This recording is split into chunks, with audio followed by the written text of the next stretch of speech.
Video Sholagbe don't trend. Kí n sọ pé fídíò tí Akeem ṣe fọ́mọ ẹ̀ tó ń trend. Ẹ jẹ́ a sáré sọ̀rọ̀ lórí ẹ̀ because ó ti ń trend in for some days. Mi ò fẹ́ sọ anything lórí ẹ̀ but let us talk about it. First thing first. Bóyá nǹkan tó trigger directly indirectly láti ṣe fídíò pé àwọn tó ń support Ìyábọ̀ ṣé Ìyábọ̀ ò rí wọn ni. First thing first.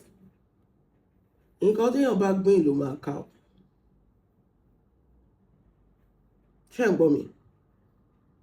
Nǹkan téèyàn bá gbìn ló máa ká, especially lórí social media yìí. Ṣé rí Ṣọlápé ó ti gbìn èso àjàrà ọmọ ẹ̀ lẹ́yìn kan sí i yóò ló dẹ̀ jẹ èso àjàrà dẹ̀ ní sìn. If you could remember, tẹ́ bá sọ pé Akeem ń fi ọmọ Ṣọlápé wé ń bẹ́ ó ń compare Rakeem àti ọmọ Ṣọlápé. Tell me, in what universe lọmọ Ṣọlápé ò ti deserve orúkọ bẹ́ẹ̀? Ṣé rántí ọjọ́ tán bí Prince Rakeem? Torí ìgbà tí Mega máa jáde tó máa sọ̀rọ̀, bóyá torí pé ó mu yúgọ̀tì ní tí ò mú rí o, ó kàn sọ̀rọ̀ ó ń kọ́ fara ẹ̀ kan jọ ń bẹ́, ìyẹn Mega ń kọ́ fara ẹ̀ bó bá ṣe nǹkan gan bí ń bẹ́ ni.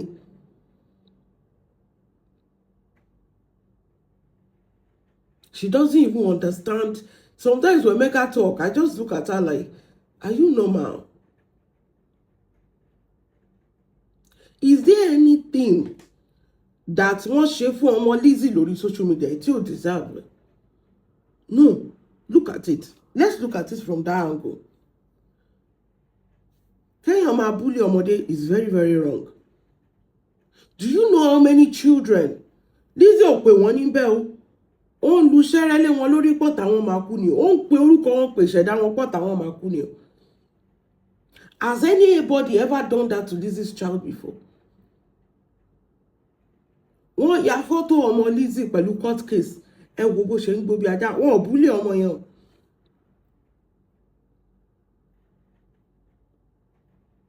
Gbogbo nǹkan tí Lizzy ti ṣe fún Prince Rakeem lórí social media space, ṣé Lizzy ò deserve irú nǹkan bẹ́ẹ̀ yẹn? No, ẹja wò dáadáa ká sọ dáadáa. You cannot ṣẹ́rí ọmọ sọnù kókóńkó báyẹn. If you have a child, if you are living in a glass stone, you don't throw stone or a glass house dẹ̀ ni. Kí ló dé tá dẹ̀ ń gbé gbogbo ẹ̀ fúnra wáyé? If you are living in a glass house, you do not throw stones. Anything that happened to ọmọ Lizzy, kí ló dé tó fi máa dánmọ̀ ẹ̀ sí? No, tell me. In as much kí ọmọ bully ọmọ kì í ṣe nǹkan tó dáa, but kí ló dé tó fi máa dá ọmọ Lizzy sí tó fi ní bully ẹ̀ nígbà tí ìyá ẹ̀ ń bully àwọn ọmọ lójoojúmọ́? Think from that angle. Kì í ṣe ọmọ Ìyábọ̀ nìkan ló ń bully o. Do you know how many children tí Lizzy ti gbé jáde tó ń kọ RIP lé lórí? Do you know how many children? Tó bá gbàṣọ mórí ọmọ ẹ̀, she deserve more than that. Torí tí ìyá ò bá fẹ́ rú nǹkan bẹ́ẹ̀ yẹn, kí ló dé tó ń ṣe sí ọmọ lọ́mọ? Look at it from that angle. Akeem tó ṣe ó mọ̀ nǹkan tó ń ṣe náà. Bẹ́ẹ̀ ni, ẹ jẹ́ kó ṣe dáadáa bẹ́ẹ̀ ni. Òṣùwọ̀n tó bá fi wọ́n fún yàn náà máa fi wọ́n fún ẹ. Ṣé kò gbọ́ ọmọ Akeem jáde ni? Ṣé kò gbé ọmọ ọba ńlá jáde ni? Ṣé máa dúró ọmọ tó kọ́ jáde lórí social media tó bẹ̀rẹ̀ sí wọ́n lè pè? Ṣé kò ṣépè fún ọmọ kí lorúkọ ọmọ tó fẹ́ ṣe fíìmù recently Kàmọ́? Ṣé ẹ máa dúró ọmọ tí Lizzy ti kó jáde tó wọ́n lè pè lórí social media torí pé ó ń bá ìyàwó jà? Ìwọ ló wá fẹ́ jókòó Mega ṣé 20,000 ó tún ti nídìí 20,000 torí oye tó ń fún ẹ láti bẹ̀ nìyẹn.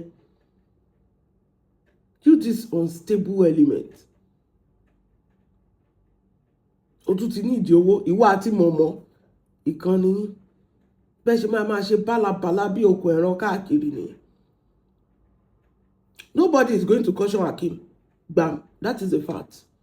First thing first, page Hakeem Lakeem wà. Kò wá sórí page yín. Second thing is, Lizzy deserve anything tó bá ṣe sọ́mọ ẹ̀. She deserve it times 10. That is what I'm standing on. O lè máa pe pé àwọn ọmọ máa kú. Wọ́n á pa ọmọ ẹ̀ ní ń bá sáà ẹ sọ pé ṣó yẹ kán ṣe bẹ́ẹ̀. Kí ni ohun ò yẹ kán ṣe? Àbí tí ń dùn yín, etí yín fọ́. Gbogbo nǹkan tó ń ṣe sí Priscilla tó ń ṣe sí Prince Rakeem. Ara tó bá wù. Torí pé ṣé àmọ́ nǹkan tó ṣẹlẹ̀ nǹkan tí Lizzy ò fi rí kinní yẹn lórí ọmọ ẹ̀ lọ títí ni pé àmọ́ ṣe. Majority of us are too grown to be doing that kind of thing. Still Lizzy ń ṣe. She said she will be 50 next year. 50 my ass. 50 without sense. Mega wá sọ kinní kan. Ó ní ẹ pé ṣé tó bá dọ̀la táwọn ọmọ méjì méjèèjì bá ti dọ̀ tó bá dọ̀rẹ́ nǹkan kí la fẹ́ sọ regardless of èpè tán ṣe orí ẹ̀ burú. Àbí kọ́kọ́ ọmọ Mega síta kan bẹ̀rẹ̀ sí máa wọ̀n wọ́n lépè ní ṣé mo rọ́ wọn recently. Kí wá sọ pé kọ́mọ ẹ̀ tó bá ti dàgbà èmi àti ẹ̀ rán aṣọ rẹ̀.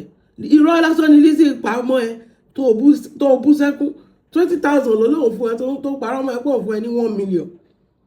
Tó mú gbé ta. Tó ní ò láìké yàrá parọ́ wọn ẹ̀ tó àbá sọ pé ọmọ tó bí kán máa ṣépè fún ká gbé àwọn ọmọ yẹn jáde ká bẹ̀ sí ń ṣépè fún wọn kí wá máa sọ fún ìwọ pé ọmọ wa lè dọ̀rẹ́ lọ́la. Are you mad? Ọ̀rẹ́ ń bo. Tí Lizzy bá ní orí tó ń rò òun ṣépè fún Ìyábọ̀ àtàwọn ọmọ ẹ̀ wọn ò dá ẹ lóhùn ó mọ bí tọ́mọ tiẹ̀ máa dé lọ́la náà.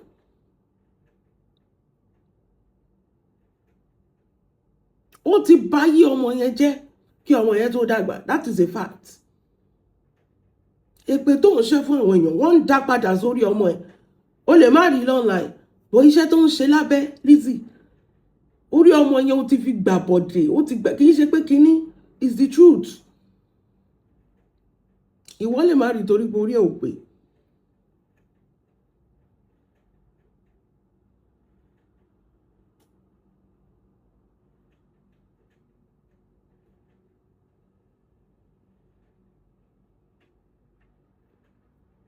It's the truth.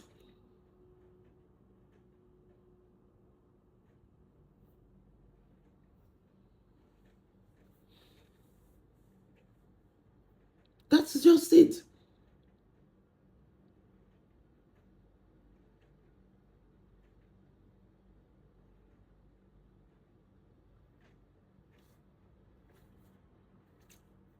But ní go low bí títí ẹ̀. Ṣorí pé gbogbo ìpè tó ń ṣe fún Ìyábọ̀ ṣorí pé àdúrà lọ́lọ́run fi ń gbà fún ọmọ ẹ̀ ṣe brand ambassador rẹ̀.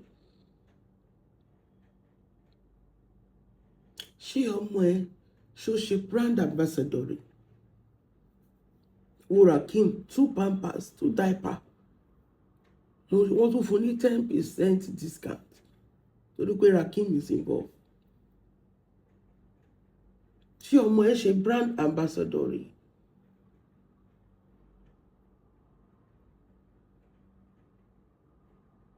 Ṣó ti rí pé èèyàn lásán ni ẹ́ ò kì í ṣọlọ́run. That is why he's failing you. Ó dẹ̀ ṣọ́ọ̀kẹ́ pé kí ló dé tó fi ń lulẹ̀. Ìkà tó bá ṣe ṣorí rízì tí ò fi affect Ìyábọ̀ torí pé ọmọ ẹ ló ń forí gbé o. Èpè kípè tó bá ṣe fọ́mọ ọlọ́mọ ọmọ tiẹ̀ ló máa forí gbé. Mo máa ń sọ kíní kan fún ẹ. This is where you don't understand Yoruba culture. O rò pé because she's silent she did not reply you. O rò pé èpè ò ní já ọmọ yẹn kú. Ó parọ́. Àgbá òfìfo nílẹ̀ Yorùbá wọ́n máa ń sọ gbà àgbá òfìfo ló máa ń dún worowóró tó bá ṣúọ̀ fún ẹ. O rí bí Ìyábọ̀ ṣe bá tiẹ̀ jẹ́ without a single word tó di èèyàn tó cancel lọ́jọ́ tèmi. Without one single word. Only one sọ fún ẹ pé you don't understand Yoruba culture and you don't know how it works, they will not reply you. Tí Ìyábọ̀ bá máa reply ó kàn fẹ́ sin ẹ̀jẹ̀ ni kórí ẹ̀ tún gbóná. Bọ̀ àsẹ̀yìnwá àsẹ̀yìnbọ̀ tiẹ̀ ló ṣì bàjẹ́ Ṣọlápé.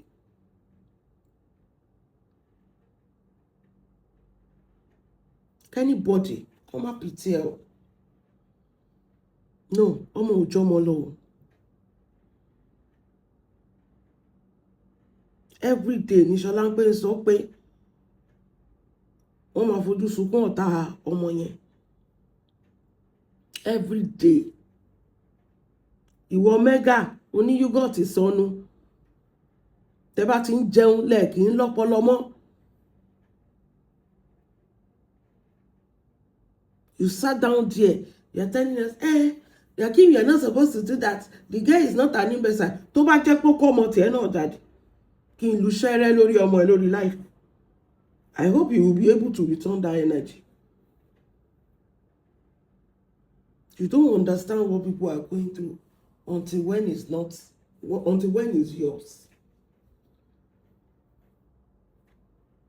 Ṣé kú ṣẹ́yẹ? Ṣebí ìwọ náà ló lọ tọrọ jẹ ń bẹ lọ́jọ́ kìíní àná.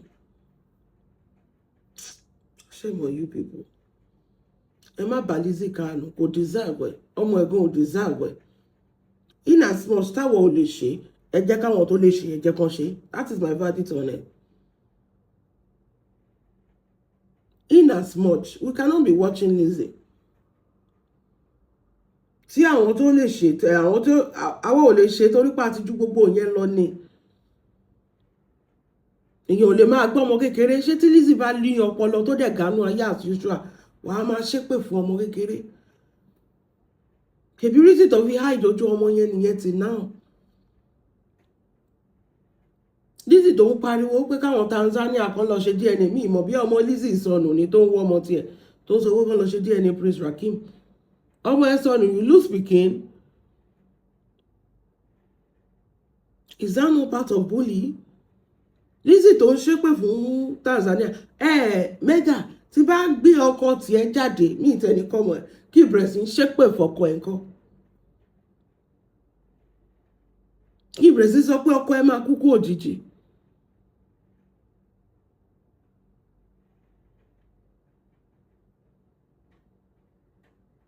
Lizzy wants prayers to be for her child. Why is she praying for another child? Báwo lẹ ṣe máa ń ronú báyìí? Because I don't understand. You want us to pray for your child. Nígbà tó ń ṣépè fún ọmọ ọlọ́mọ. You are the victim. I don't understand.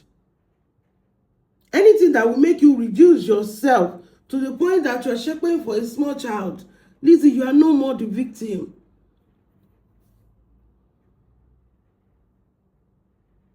Ó ní nǹkan tó ṣe fún ẹ years ago, ṣé Ìyábọ̀ ló ṣe ni? Àwọn tó ṣe fún ẹ years ago, ó mú wọn, Ìyábọ̀ ló mú tó ń bájà tó ń ṣépè fún wọn. And years ago, ilẹ̀ ti ta sí now. It does not occur to you that, okay, if you reduce yourself that this is what you want to do, that is who you are, and that is how they are going to treat you. If you bring yourself down, pé nǹkan tí mo fẹ́ ṣe léléyìí, mo fẹ́ ṣépè fọ́mọ ni, that is who you are, and that is how the people are going to be treating you.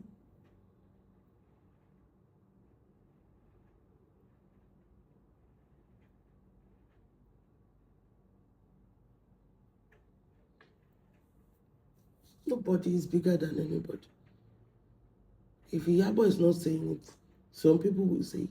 Some people will drag you. Some people will bully you. Because you want to know if your family is there for job. And it's not the dragging that make you focus on Iyabo. Because you just want to drag Iyabo. Because sometimes on social media, even if they don't say anything about you, you are always dragging this woman.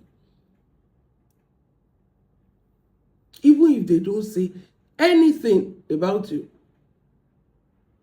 you are always dragging this woman. Ibi táyé ẹ̀ bàjẹ́ dé ni.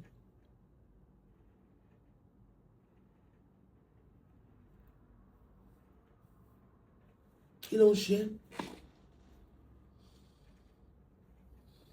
má pìtì ẹ, pìtì for what? Wọ́n pọ̀ ọmọ ẹ̀ ní Mbẹ́sáì, àkẹyẹ ká pọ̀ ọmọ ẹ̀ ní Mbẹ́sáì, ọmọ tó wá ń sọ pé ó máa kú lójoojúmọ́ ńkọ́? Ṣé ìbí júbì lọ ni?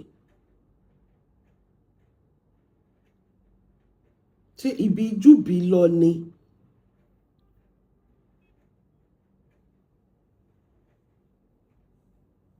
Nǹkan tó bá ṣe sílẹ̀ ló máa bá o, Ṣọlápé.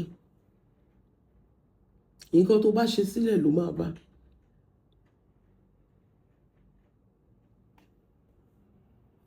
Ta ni ò tí ì pè ẹ́? Ta ni ò tí ì bẹ sọ̀rọ̀ pé nǹkan tó ń ṣe yẹn ò dáa?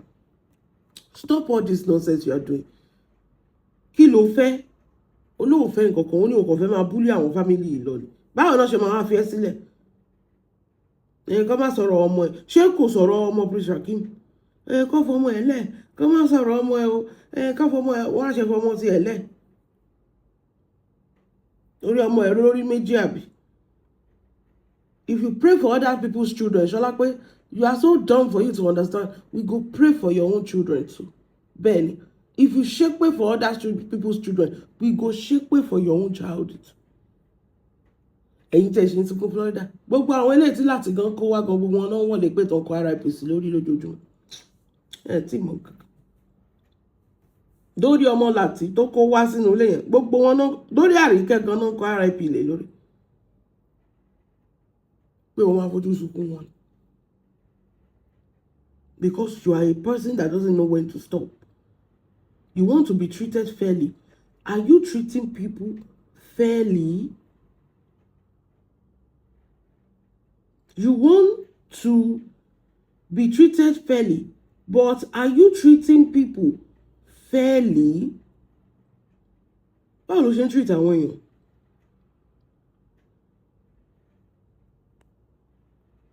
Is that not bad?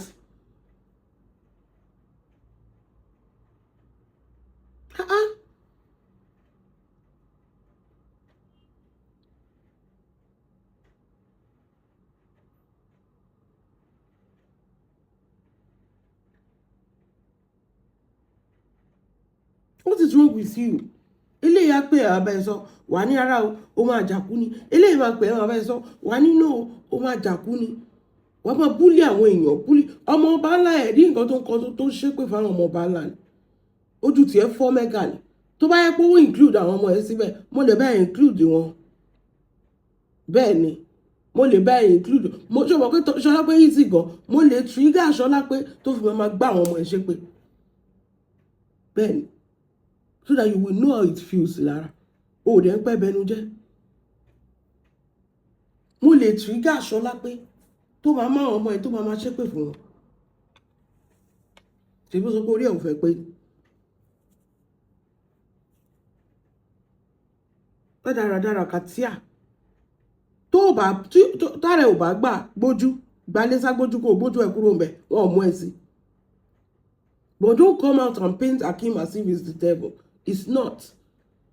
When nǹkan tí Lizzy ń ṣe fáwọn ọmọ ọlọ́mọ, kí Hakeem tó post fídíò yẹn tó ń compare Hakeem àti ọmọ Lizzy. Ò rí adúrú nǹkan tí Lizzy ṣe. Wọ́n bí ìyá ẹ̀ kú kó sọ kó pé Lizzy pé nǹkan tó ń ṣe yẹn ò dáa. But kẹ́lẹ́ Hakeem ṣe kínní, ẹni ẹ lè mú láǹlẹ́dì mọ́. You this stupid coward bitch. Ṣé wọ́n bẹ́ẹ̀ sí? Nǹkan tó bá wù Hakeem ló lè ṣe lórí page ẹ̀. Kẹ́lẹ́ Hakeem ṣe fídíò, ọmọ yìí kì í ṣe ibẹ̀, ọmọ gbẹ́nu sọ́hùn kó gbẹ́nu òfò sọ́hùn, alátẹnujẹ. Set àwọn alátẹnujẹ. Bí tó bá ti ń jẹ lọ́wọ́lọ́wọ́ náà mọ̀.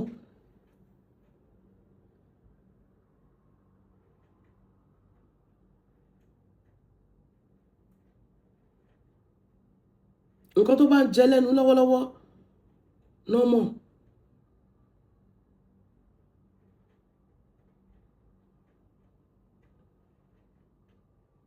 Kí ló dé? If you cannot watch it, wọn ò tẹ̀ tí ì ṣépè fọmọ Lizzy, wọ́n pè ní ń bẹ lásán ló jáde. Ọmọ yẹn kì í ṣe ń bẹ. Hakeem, what you did is wrong. Ta ló bẹ́ẹ̀? Ṣé Lizzy bẹ́ẹ̀ kó máa jà fún un? Àbá àti ìyàbọ̀ ọbẹ̀. Àbí ó máa sọ pé ojú ẹ̀ fọ́ o rí the worst thing tí Lizzy ṣiṣẹ́ sọmọ àǹtí Ìyábọ̀ yẹn. Àwọn blogger bá ṣe ń sọ̀rọ̀ wọ́n lo AI fọmọ yẹn wọ́n fi ń búlì ọmọ yẹn.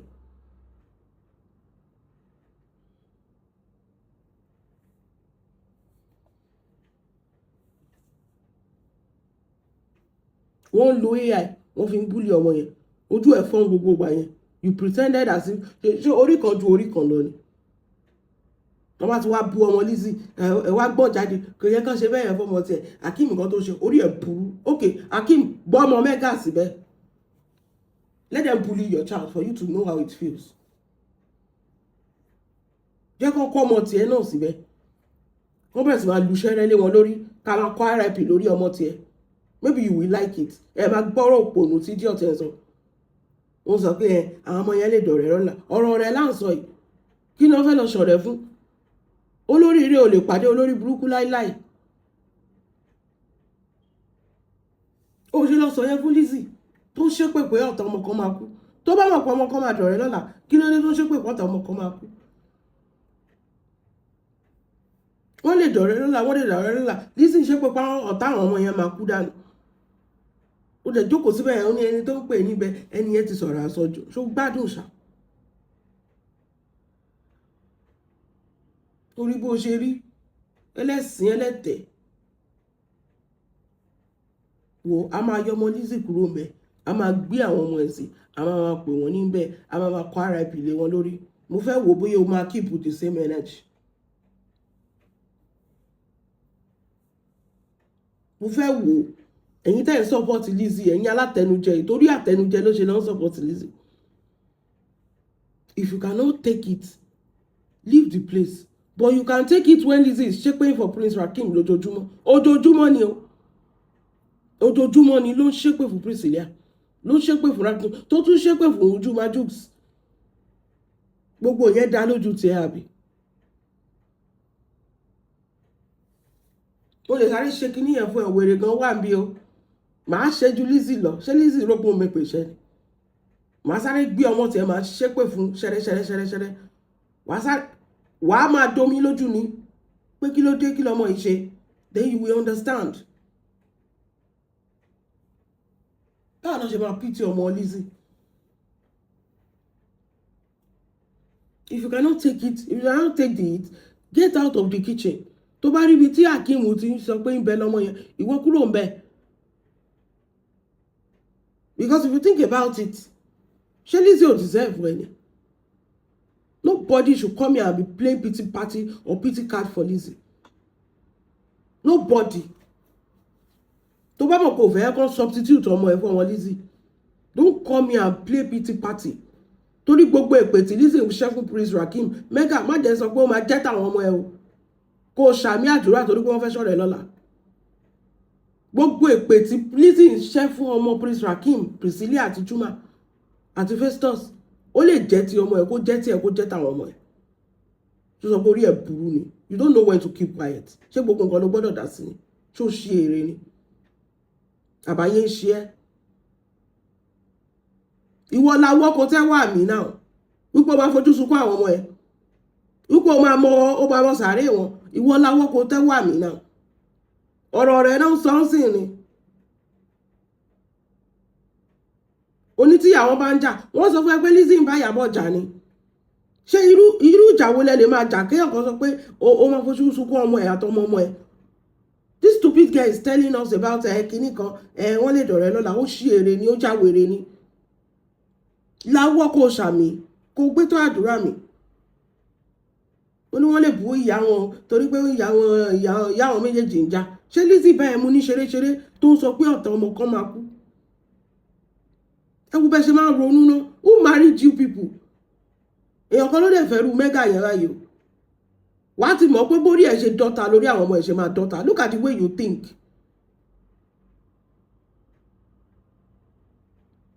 it's so annoying. If you know that you don't like what Akeem is saying, leave the place. Don't come here and come and be doing, you want to mediate peace. This is not a peace matter. This is not a peace matter. Lizzy literally want the family pied. èèyàn tó ń ro kúrò ẹ̀ wọ́n lékun sí àwọn léjò sí wọn ọ̀dẹ̀ iwájú kò wọ́n sọ fún wa pé wọ́n lè jẹ̀rẹ̀ rẹ̀ là mọ nǹkan tó lè dàgbé ṣe lálà regardless of èèyàn tó ń sọ pé ọmọ máa kú. tí Lizzy bá open space wípé òkè ìjà tèmi àti Ìyábọ̀ ń jà a lè parí ẹ̀ lọ́la ṣé ó máa rò ó pé ọmọ ẹ̀ máa kú àtàwọn ọ̀tá àwọn ọmọ ẹ̀ pé wọ́n máa kú. ṣé tí Lizzy torí ẹ̀ bá pé at 50 tó bá ní ọpọlọ tí láti náà tí ìṣẹ̀dá tìyẹn náà ò gbàbọ̀dé ṣé ó yẹ kó máa jẹ́ kí Lizzy máa sọ̀rọ̀ ọ̀rọ̀ yẹn sí ọmọ. ó yá the girl is an imbecile ó yá wá parẹ́ ẹ̀ ọmọ Lizzy yẹn imbecile ọmọ tiẹ̀ gan abirùn náà ni wọ́n. ẹ jẹ́ kó rí i pé o ara ń kan Gaza o tó bá sọ pé kán fọmọ Lizzy ilẹ̀ a máa kó àwọn ọmọ tiẹ̀ síbẹ̀ ni o a máa fi substitute wọn a máa ṣépè fún wọn a máa gbẹ́bọ lórí wọn a máa kọ RIP sí wọn lórí lójoojúmọ́. àwọn tó ń ṣe sí ṣòro pé ní wọ́n dùn ni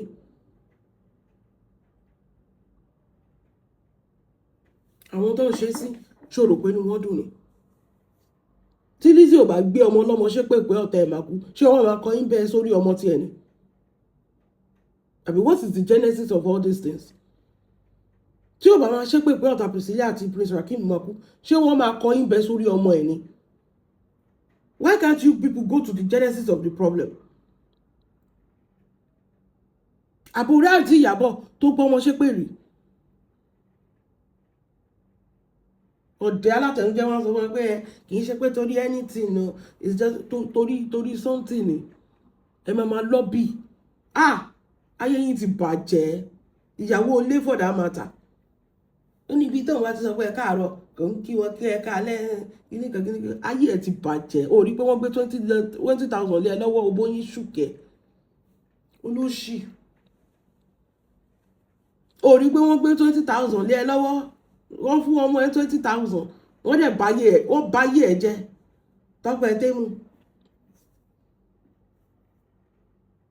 máa ṣe rádaràdá káàkiri lórí social media òpònú ayé rádà unstable element oríṣiríṣi unstable ló wà lórí social media àwọn gúrùpù mọ̀mọ́ nìyẹn Lizzy mọ̀mọ́ Mega they are very very unstable.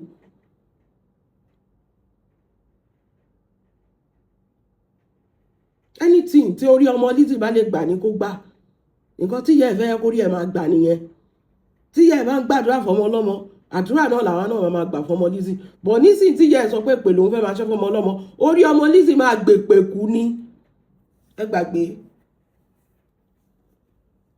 orí ọmọ Ṣọlá pé ó máa gbèpè fún tó bá kó sáàárín ẹ̀ á máa kó àwọn ọmọ tiẹ̀ náà sí bí òjò bí lọ you can look away. Can you say Lizzy and her child do not deserve that when they have done worse to people and people's children? Look away. Tó bá lè gbójú sí tó bá dá sí a máa kó àwọn ọmọ tiẹ̀ síbẹ̀ ni a máa kó RIP lé wọn lórí lẹ́yọ̀ kọ̀ọ̀kan ni tó ṣe èrè ni. How would you like it? Hakeem ló ṣe nǹkan tí ò dá Hakeem ló ṣe nǹkan tí ò dá ó kú nígbà tí wọ́n bí tọ́bí Prince Hakeem wá dúró èpè burúkú tí Lizzy ṣe ta ló sì ṣẹ́rú èpè yẹn fọmọ ẹ̀ lórí social media wá dúró èpè burúkú tó ṣẹ́